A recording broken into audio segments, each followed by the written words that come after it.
അല്ലമീൻ, ഇപ്പോൾ കോൺഗ്രസ് സരിനെതിരെയാണ് തിരിഞ്ഞിരിക്കുന്നത്. ഇപ്പോൾ കോൺഗ്രസിനെതിരെയാണ് CPIM പരാതി നൽകുന്നത്. ഈ 2700 വ്യാജ വോട്ടുകളിൽ കോൺഗ്രസിനും BJPക്കും ഒരുപോലെ പങ്ക്. അതിൽ കോൺഗ്രസിനെയാണ് കൂടുതൽ CPIM ഊന്നുകയും ചെയ്യുന്നത്.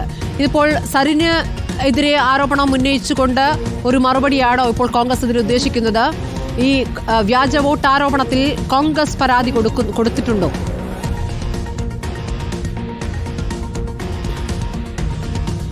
സ്മൃതി, വ്യാജ വോട്ടുകളുടെ കാര്യം പറയുമ്പോൾ യൂത്ത് കോൺഗ്രസിന്റെ തെരഞ്ഞെടുപ്പുമായി ബന്ധപ്പെട്ട വ്യാജ തിരിച്ചറിയൽ കാർഡുമായി ബന്ധപ്പെട്ട വിഷയം ഊന്നിക്കൊണ്ടാണ് കോൺഗ്രസിനെ UDF നേതൃത്വത്തെ, പ്രത്യേകിച്ച് രാഹുൽ മാങ്കൂട്ടത്തിലിനെ CPM നേതൃത്വം പ്രതിസ്ഥാനത്ത് പ്രതിഷ്ഠിച്ചുകൊണ്ടിരുന്നതും പ്രതിരോധത്തിലാക്കിക്കൊണ്ടിരുന്നതും.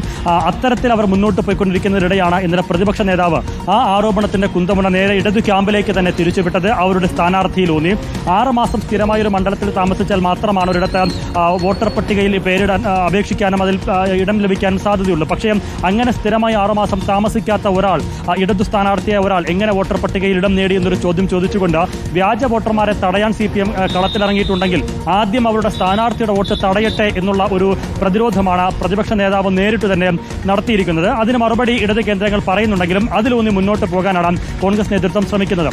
എന്നു മാത്രമല്ല, കോൺഗ്രസ് നേതൃത്വം പറയുന്നത് BLOമാരുടെ പരിശോധനയും നിരീക്ഷണവും കൂടാതെ ആരുടെയും പേരുകൾ വോട്ടർ പട്ടികയിൽ ചേർക്കാനാവില്ല. BLOമാരെന്ന് പറയുന്നത്, ഒപ്പം സംസ്ഥാന തെരഞ്ഞെടുപ്പ് കമ്മീഷൻ എന്ന് പറയുന്നത്, അതെല്ലാം സംസ്ഥാന സർക്കാരിന് കീഴിൽ വരുന്ന ഉദ്യോഗസ്ഥരാണ്. അതിന് മുകളിൽ വരുന്നതാകട്ടെ കേന്ദ്ര സർക്കാരിന് കീഴിൽ വരുന്ന തെരഞ്ഞെടുപ്പ് ഉദ്യോഗസ്ഥരാണ്.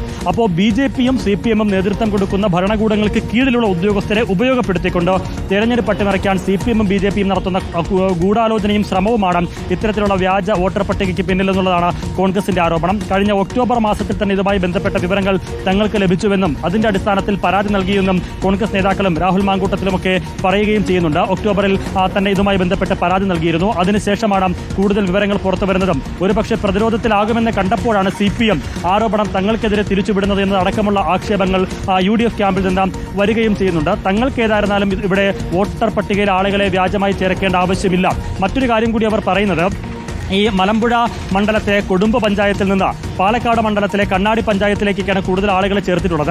മറ്റു പലരെയും പാലക്കാട് മുനിസിപ്പാലിറ്റി പരിധിയിലും ചേർത്തിട്ടുണ്ട്. ഇന്നലെ നമ്മൾ സംസാരിക്കുമ്പോൾ തന്നെ നമ്മുടെ ഈ വാർത്ത വന്നതിന് പിന്നാലെ തന്നെ കോൺഗ്രസ് നേതാക്കളും സ്ഥാനാർത്ഥി രാഹുൽ മാങ്കൂട്ടത്തിലുമൊക്കെ ചോദിക്കുന്നത്, മലമ്പുഴ മണ്ഡലത്തിലെ കൊടുമ്പ് പഞ്ചായത്ത് ഭരിക്കുന്നത് CPM ആണ്, പാലക്കാട് മണ്ഡലത്തിലെ കണ്ണാടി പഞ്ചായത്ത് ഭരിക്കുന്നത് CPM ആണ്.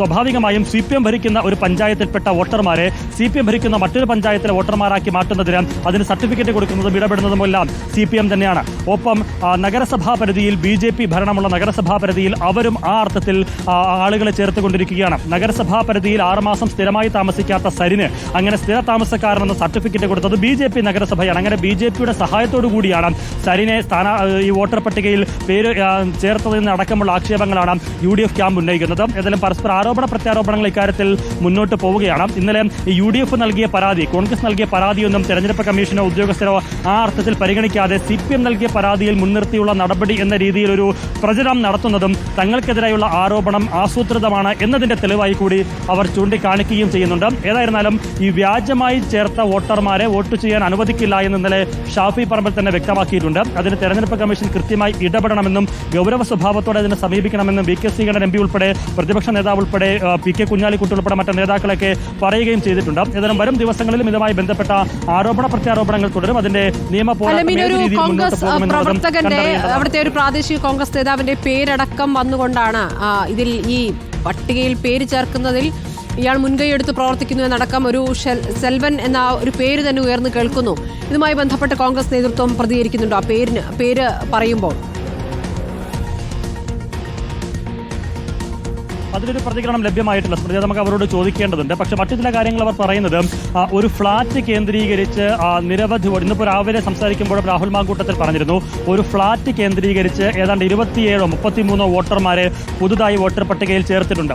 അങ്ങനെ ചേർത്തവരിൽ BJPയുടെ ഒരു നേതാവ്, കോഴിക്കോട് സ്ഥിരതാമസക്കാരനായ ഒരു നേതാവ്, അദ്ദേഹത്തിനും ഇവിടെ വോട്ട് ലഭിക്കുകയുണ്ടായി. അങ്ങനെ പല BJP നേതാക്കൾക്കും ആ ഫ്ളാറ്റ് കേന്ദ്രീകരിച്ച് താമസക്കാരെന്ന രീതിയിൽ വോട്ടർ പട്ടികയിൽ ഇടം നേടിയിട്ടുണ്ട്. ആ ഫ്ളാറ്റിന്റെ ഉടമസ്ഥാവകാശം ആർക്ക് ആർക്കാണ് എന്ന് നിങ്ങൾ തന്നെ അന്വേഷിച്ച് നോക്കൂ എന്ന് പറയുകയാണ്. ആരാണ് അതിന്റെ പിന്നിലെന്ന് അവർ പറയുന്നില്ല. പക്ഷേ ചില സംശയ ദൃഷ്ടിയോടുകൂടി അത്തരം ചില ആരോപണങ്ങൾ അവരും ഉന്നയിക്കുന്നുണ്ട്. സെൽവന്റെ കാര്യം നമ്മൾ അവരുടെ ശ്രദ്ധയിൽപ്പെടുത്തിയില്ല. അവർ അതുമായി ബന്ധപ്പെട്ട് പ്രതികരിച്ചില്ല. അതിൽ വരും നിമിഷങ്ങൾ നമ്മൾ നേതാക്കളെ കാണുമ്പോൾ സ്വാഭാവികമായിട്ടും അവരുടെ പ്രതികരണം കൂടി നമുക്ക് ആ കാര്യത്തിൽ തേടേണ്ടതുണ്ട്. ഏതായാലും ഇങ്ങനെ ആരോപണ പ്രത്യാരോപണങ്ങൾ പല കോണുകളിൽ ഉയരുന്നുണ്ട്. കോൺഗ്രസ് പറയുന്നു LDFും BJPയുമാണ് ഇതിന് പിന്നിലെന്ന്.